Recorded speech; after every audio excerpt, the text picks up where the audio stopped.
Bu trend emas, bu operativ daraja. 010, 110, 011, 101 bu raqam emas.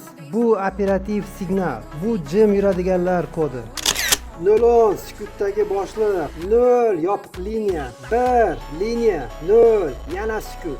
010 bilan yuradigan odamlar ko'rinmaydi, lekin qaror undan chiqadi. U hisobot bermaydi, lekin u hisobot oladi. 110 ikki tomonlama nazorat. 1 operativ bosh, 1 yana bosh, 0 yopiq tizim. 110 ikki qadam oldinda yuradi, gap bermaydi, vazifa beradi, ko'pchilik undan so'raydi. 011 jim bajaruvchi, 0 kod yopiq, 1 harakat, 1 yakun. 011 shovqin qilmaydi, vazifani yopadi, natija chiqaradi. 101 qaytib keladiganlar, 1 chiqadi, 0 yo'qoladi, 1 yana qayta chiqadi. 101 bosimdan qaytadi, o'chirib bo'lmaydi. Har safar qaytganda jiddiyroq qaytadi. Xullas, 010 jim boshqaradi, 110 buyruq beradi, 011 vazifani yopadi, 101 o'chirib bo'lmaydi. Bu trend emas, bu operativ daraja. Savol: siz kodmisiz yoki oddiy kombinatsiya? 010, 110, 011, 101. Raqamlar jangi juda ham yomon bo'ladi.